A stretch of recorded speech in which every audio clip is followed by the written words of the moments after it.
Итак, обзор на клавиатуру. Только что она мне пришла. Заказал я ее за 8000 рублей на Озоне. Такой у меня понтовый нож. Тоже обзор на него отдельно смотрите у меня на Бусти. Коробка разъебанная. Ну, я, в принципе, читал в отзывах, что так зачастую бывает. И первое впечатление сразу. Открываем. Упаковано достойно. Есть вот такая штука. Уже ничего себе, да? Ага. Вот пластмассовая защита. О, она такая, знаете ли, увесистая, тяжелая. Ну, слушайте, выглядит достаточно обычно, да? За исключением вот этого экранчика, куда можно аниме девочек ставить.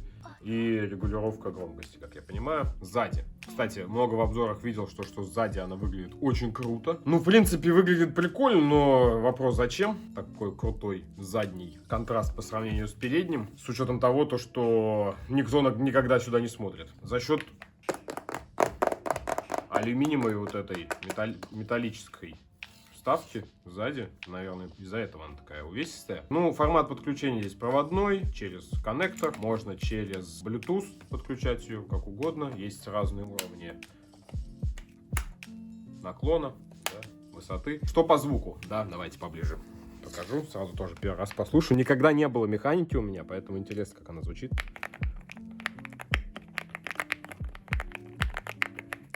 Ё-моё! И с учетом того, что я фанат АСМР, пробел, конечно, выбивается, но не люфтит. Как мне один эксперт сказал, что пробел, если не люфтит, значит классно. Я еще слышал в обзорах на саму клавиатуру, что звук на самом деле сильно отличается от основных кнопок, но с этим ничего не поделать. Окей. Разбавляет, так сказать. Так, экранчик. Сразу пленочку, да? Вот так вот ее снимем. Ах, да. Специально для Александра обзор на документацию. Просто карточка. Такая инструкция по настройке, по всякому такому. Отдельный обзор Александру в личку отправлю по руководству пользователя, моему самому дорогому подписчику. Да. А потом еще могу почту отправить. Итак, я ее только что подключил. Угу. Ну, интересно. Подсветка, конечно, выглядит максимально дебильно. Экранчик тоже там можно менять. Зарядку показывает, что очень полезно. Кстати, тут обманул. Это подключение к Mac'у, либо к Windows. Это, оказывается, еще не все. Есть вот эта штука, я уже чуть не выкинул. Ну, кабель, очевидно, должен быть, да? Давай. Кейкапы запасные. Штука, чтобы тестовать. Ну и запасные клавиши, если надо поменять на белый. Так, есть такая штука, есть такая. Уже для профессионалов. Это, по-моему, для клавиш, это, по-моему, для кейкапов. Ну все, в принципе, больше ничего нет. Итак, встречает нас приложение вот таким интерфейсом. Еле как получилось у меня его скачать. Во-первых, не зашло в веб-интерфейс, что заставило меня скачивать приложение.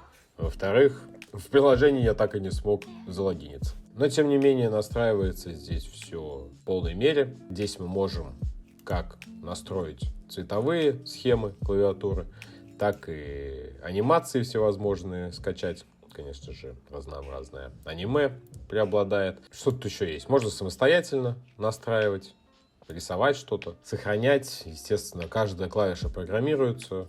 Макросы можно всячески сделать и тому подобное. Здесь есть уже настройки готовые клавиатур. Настраивать я вам, кстати, советую именно по проводному подключению, потому что так все грузится гораздо быстрее, и анимацию вы в принципе не сможете поставить, если будет беспроводное подключение. Так клавиатура выглядит уже настроенной в темноте. Также настроил я, конечно же, аниме-девочку. Подсветка мне, конечно, не нравится. Большой минус то, что клавиши не просвечиваются. Конечно, те, кто умеют печатать вслепую, это совершенно не проблема, но если вдруг вы забыли, где какая клавиша находится, в темноте будет не разглядеть, но в целом света от монитора должно быть достаточно. Печатать, конечно, невероятный кайф, особенно после моей рейзеровской мембранки. Уже целый день прям истинно наслаждаюсь печатью, звуком, тактильными ощущениями, это просто супер. Давайте также покажу, как светится снизу. Такая вот здесь есть еще подсветка внизу. Если вдруг кто не разберется, как настраивается клавиатура, нужно зажать FN и колесико. И появится меню, которое легко управляется. переключается на стандартный экран, либо обратно на вашу анимацию. В целом, клавиатура отличная. Я бы ей поставил, с учетом того, что мне вот не хватило мелких моментов, наверное, я поставил бы ей 4,5 из 5. В целом, очень доволен своей покупкой. Мне кажется, за такие деньги отличный вариант. На этом все. Пока.